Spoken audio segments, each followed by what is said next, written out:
Good morning, everyone, and welcome to the 21st Handicapping Challenge live from Santa Anita. We got two great guests today, Chappy, and a long weekend, including special racing on Monday.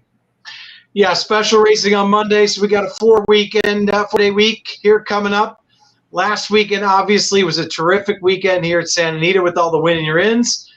And it's cooled down a little bit, even a little chance of rain today, but looks like it's escaped us. So I think we're good to go. I'm excited and I'm ready to roll, Georgie.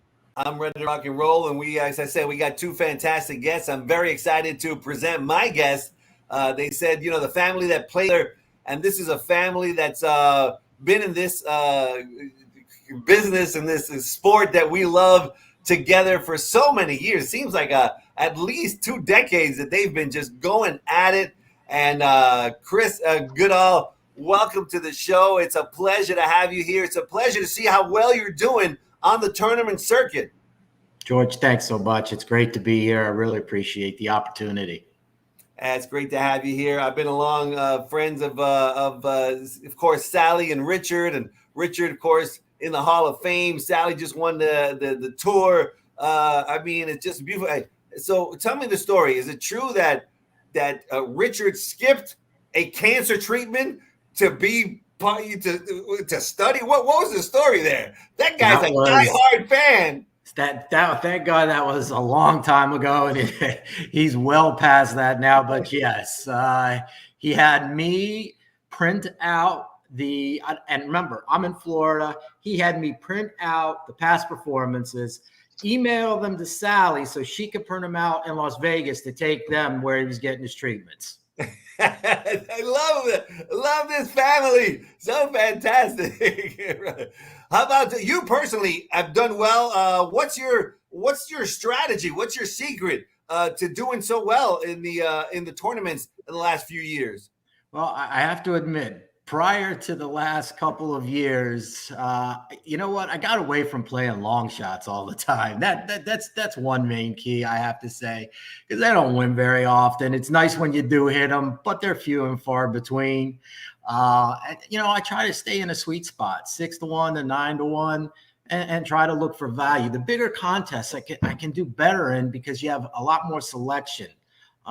So I enjoy the big contests, even though my results from the last 13 years 13 times in the NHC didn't show it up until this year. All right. Well, I'm glad to have a great success, and we need to get good success today against Iggy. You need to have success to beat Iggy. All right, Chappy, who you got today? I could tell, Iggy. There, now George is bringing ringers in, if you notice. So I hope you got your A game going here, Igster. But 2 things from you, Iggy. A, how's fatherhood treating you? I'm sure well. And how's your health these days? How are we doing?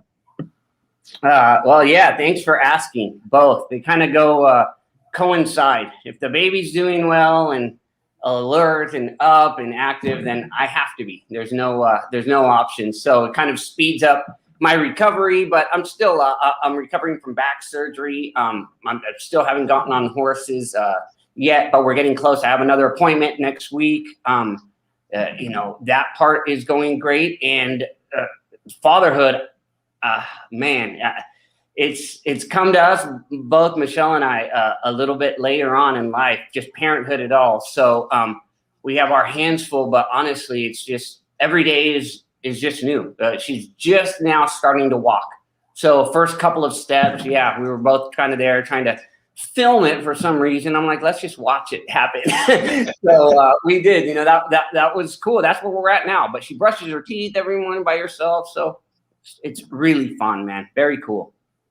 Very nice. So I guess the upside to that is, you're not daddy's at home all the time. So you get to capture all these moments yourself instead of being out at the racetrack, right? So the silver lining there. Absolutely. Especially the morning time, man. We get up and there is no, let's have a cup of coffee and ease into the morning like adults usually do. It's up going 100 miles an hour. So, you got to beat her to the punch, and you got to be up an hour before her and see if I can get some handicapping. And last night was tricky because I honestly thought it was going to rain. and I didn't know how to handicap. I was trying to kind of get a grip, and I go, they're going to scratch half of my horses. The grass races are so good. I didn't know what was happening. Luckily, I'm here. I live a couple miles away from Santa Anita.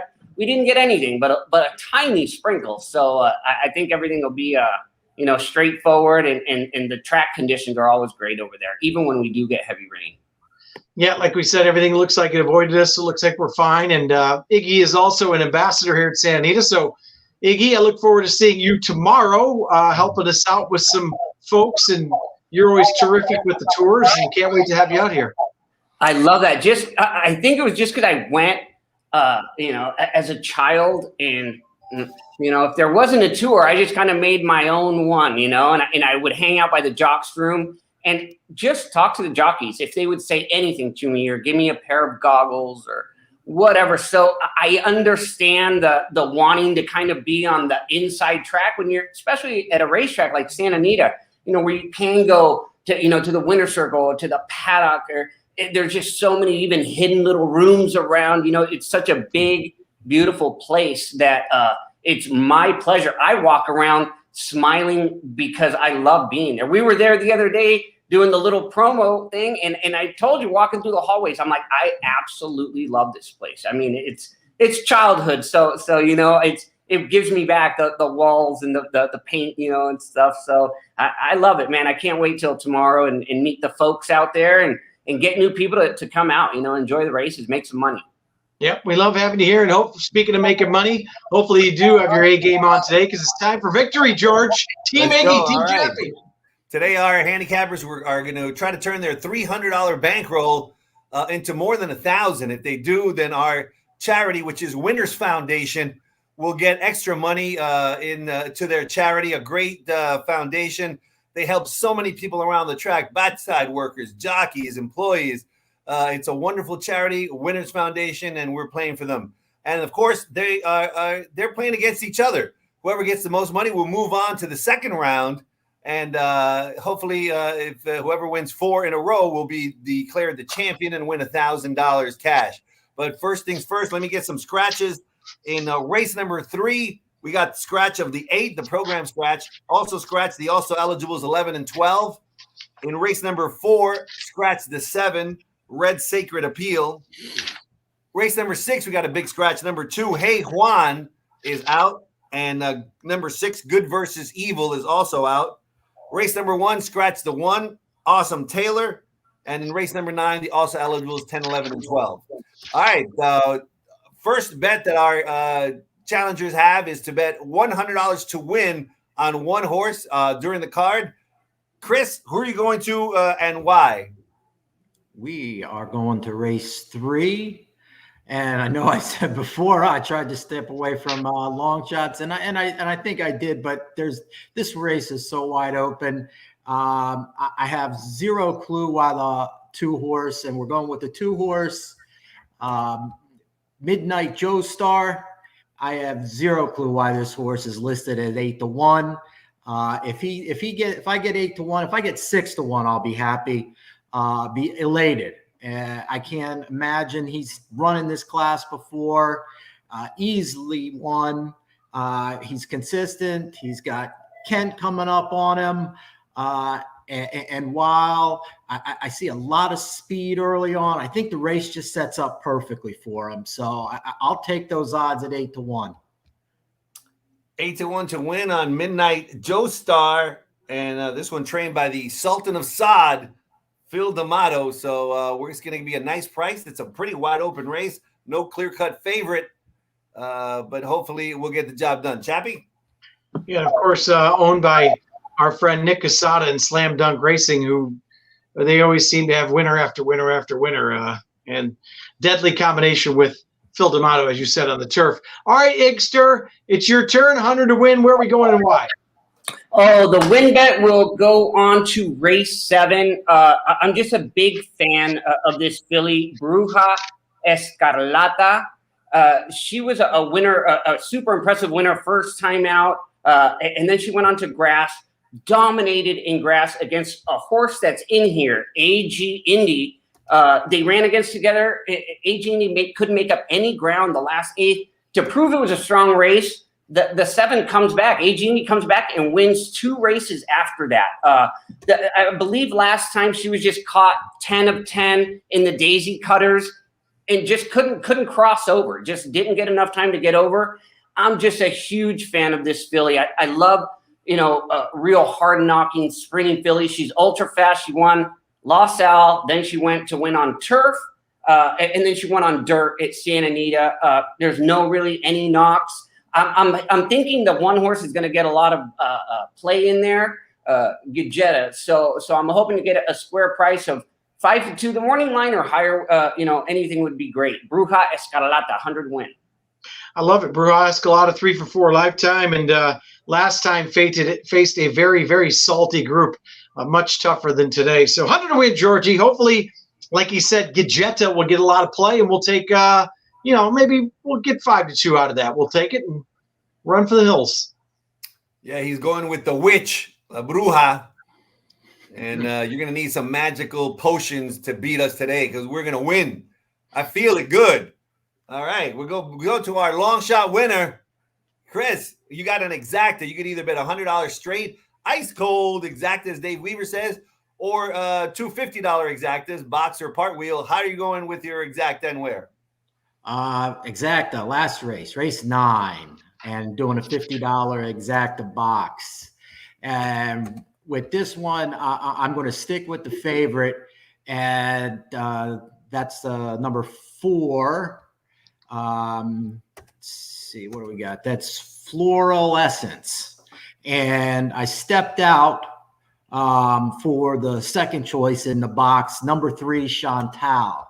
I at 10 to 1 again. I think this horse ran a nice even race first time out, and now is stepping out from 5 furlong sprint to route. Kyle Frey is absolutely capable, and of course Peter Miller does very well with that angle as well. So 3-4 $50 Exacta box, race 9. All right, a couple of straight maiden droppers in that race with the 3-4 should pay good. Chappy, where are we going? And Chantal, owned by Tom Cagle and a good friend of ours, Mr. Ken Shaw, who I know will be in attendance today. So although I will be rooting for Iggy to win, I'll be rooting for your pick there, Chris. Chantal, the stretch out. All right, Iggy, Exacta time. What race and where are you going and why?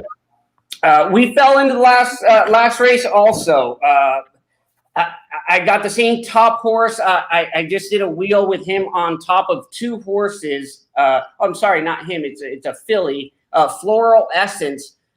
I watched her replays.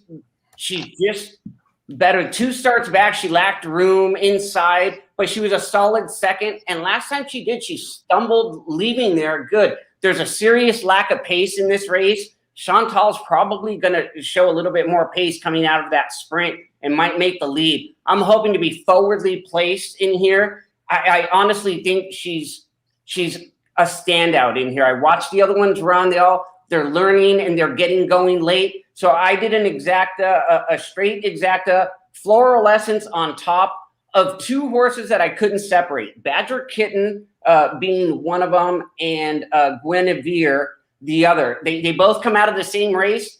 The Badger's Kitten just got shuffled way further back around the turn, almost to last, and then came really with a big run late. Her and Guinevere were both matching strides late.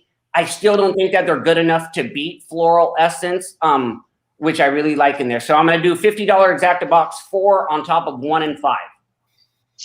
4 on top of 1 and 5. Iggy, real quick, since we've got you, you're the jockey of the group. Obviously, you can't work horses on turf out here very often, but when you would work a horse in the morning, Suffolk Downs, he always comes with the old school shirts, Georgie. I love it. When you would work a horse in the morning, I know sometimes maybe the higher action, sometimes, how could you tell, other than breeding, sometimes did you ever go back to the trainer and say, hey, you should try this horse on grass? What were some of the things you looked at when you worked a horse in the morning, or maybe even rode it in a race and suggested grass next time out?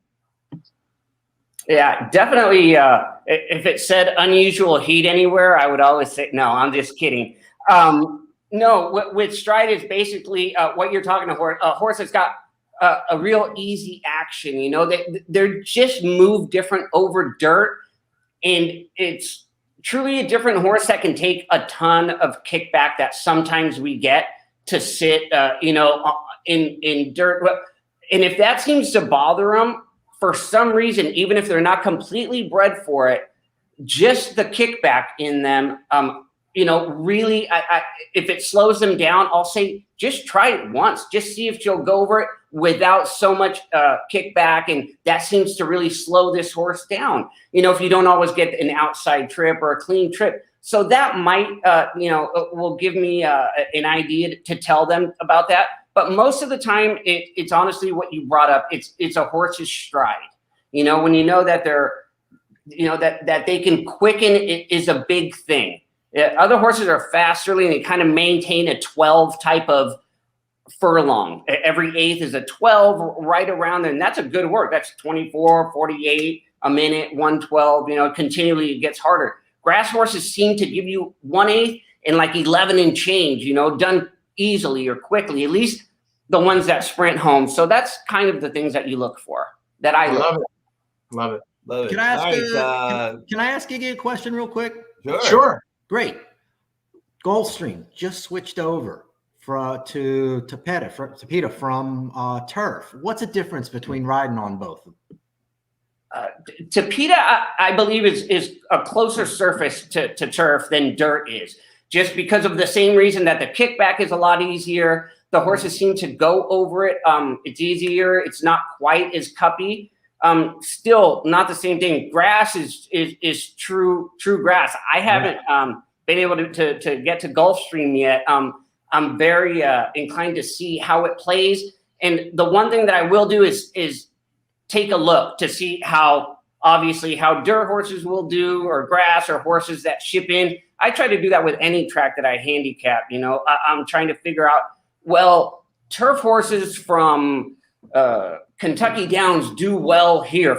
I'll try and find a match where turf courses might be similar. So with the Tapeta, I'm just as curious as everybody else to see who can make that transition or not.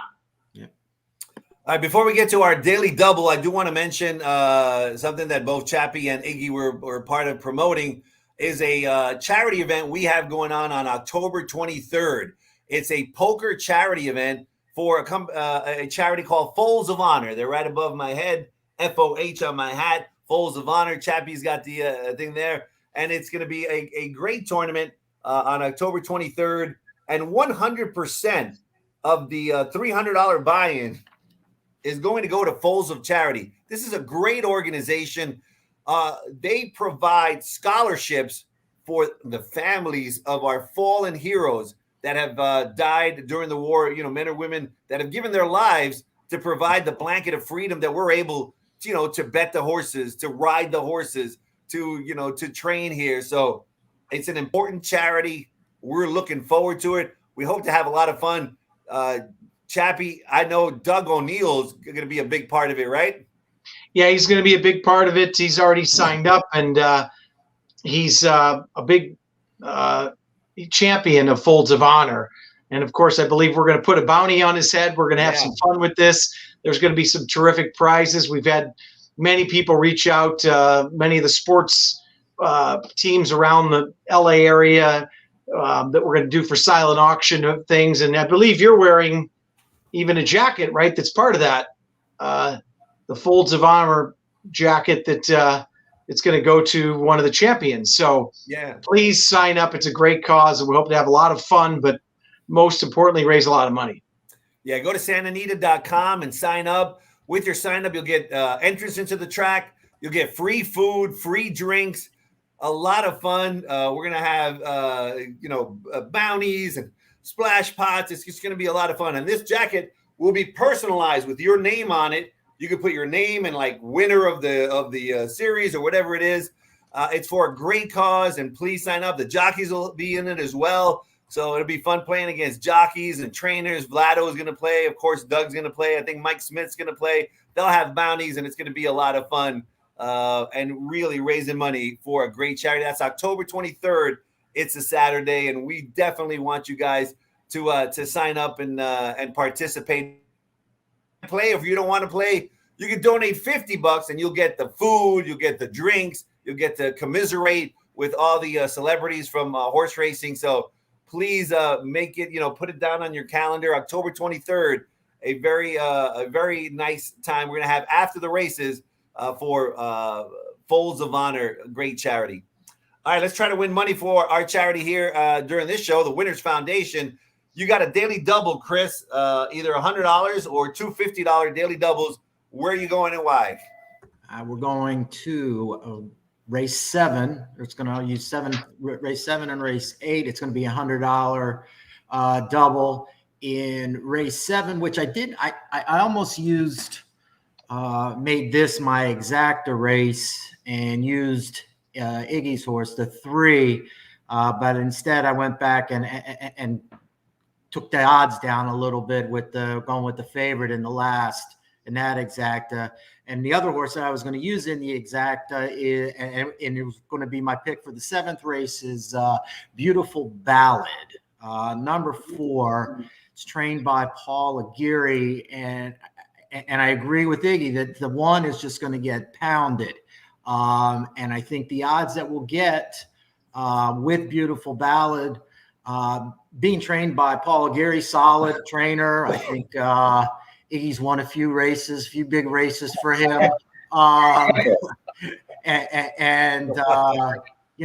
think he'll get underbet. So I'm going to, and the horse itself is solid in terms of the level that at this level. So I'm looking for something it's 4-1 morning line. I wouldn't be surprised if he goes off 7-8 to 1. So that's my first. In the 8th, I went with, hold on a second here. I got number 6. I Got a Gal.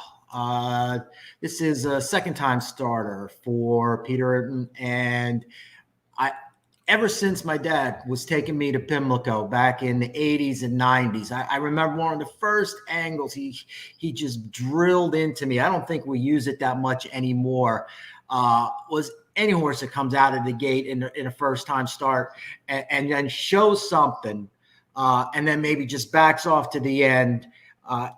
Go ahead and don't be afraid to use that one the next time. And so I'm doing that, going back to the 80s and when I was a younger lad. And I'm going to go with I Got a Gal 3 to 1. All right, nice daily double. Beautiful Ballad. Paul Aguirre, I think, as he mentioned, maybe Iggy knows a little bit about Paul Aguirre and riding for him. From a few times. And wow, man. I just can't believe that much time has gone by. I look at some of the pictures and they start like around 95 or so, like to picking up some steam. And I'm like, oh, that's not that long ago. And then I'm like, oh, that's a long time ago. Long time ago. Man. But yeah, many of those fun nights. Nobody cheers for Paul more than I do, man. I liked it. I saw the same thing. Did a great job, man. What a good horse to come up with. Claimed him off of a year off and took him for 32 and ran great. Now in for 80, man. The lack of speed, I don't know. I thought he was going to get outrun early. That race is nails. That's a tough race. Hey, she actually beat Gidgetta last time out. So the one who's taking all the money, Ballad already beat her. Watching that replay, the other horse was better. It's just a sprint home in that 5/8 race. But the other horse, the Paul Aguirre horse, sorry, I keep forgetting that name, the one that you picked, Beautiful Ballad, is out sprinting Gidgetta the last, at least 100 yards over there in that last race. And I think it's a different setup, but he was out sprint. She was out. We kind of pinpointed that at Del Mar, it was hard for closers to do well at Del Mar, but they've been doing really well on the grass here at Santa Anita. It's a different grass course, much kinder to closers, so Ballad should do well. And then great angle with the second time starter showing speed and a little bit of a fade. Second time out, a lot of times they forget to stop. You guys who are watching, we got great handicappers, do this for a living. So it really behooves you to pay attention and play along with them. We've had many handicappers here turn their $300 into thousands. So certainly it's worth paying attention. And Chappy, let's pay attention to Iggy as he goes with his daily double. Yeah, and we also know that certain trainers are much better second time out, including Peter Erden. So, Iggy, daily double, where are you going and why? Yes, we went our daily double starting from race 6. I had 2 horses in. I honestly thought that the favorite was a standout. Sal's Call on the outside, coming out of those 5.5 races. The one in Del Mar and the one at La Salle are both impressive. It's a big kind of a stud neck horse that galloped out well. And I'm like, that horse is going to come back and win. And I thought he was just better than these horses.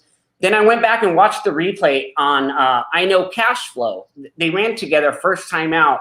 And this horse was third to him, but I Know Cash Flow was much improved second time out. It was at La Salle, but he was still green. He was moving around and kind of looking around, and the horse got up in time and marched on well. I thought he could be competitive to the Saul horse. So right there, I actually like 2 horses in there. The one, I Know Cash Flow, and the favorite, Saul's Call, to Bruja.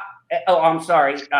Yes, to Bruja Escarlata in the 7th race. I love it. Horse that I bet the win money on. So I mean, we'll see. It pays to watch those replays. Pays to go to XPTV, and you noticed I Know Cash Flow added the blinkers last time, and then voila, Pratt shows up today. So Georgie, it's the Wheel of Death time. You're on mute.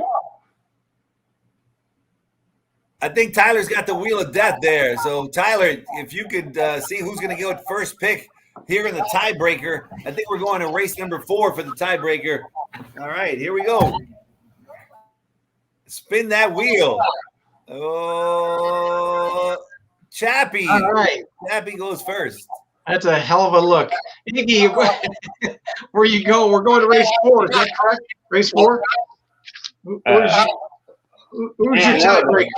How about let's take a long shot. Let's go with Operatic. I'll go Paul Aguirre on that one. All right, Iggy's going with his main man, Operatic, Paul Aguirre at 8-1. Who are you going in your tiebreaker? Hopefully we won't need it, Chris. Who do you like in the 4th? All right, let me since Paul took my horse, since Iggy took my horse with Paul, I got to reshuffle here. That was the only horse that I had written down when I looked at that race. Let me see. What do I got? That's certainly a wide open race. Yeah, that is. Low claimer. Anybody can win that race, man. Very tough heat.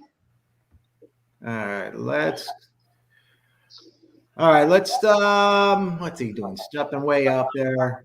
Yeah, let's hope Edwin can take the 5-horse wire to wire. We'll go with Lady O'Prado, number 5. All right, Lady O'Prado to break the tiebreaker.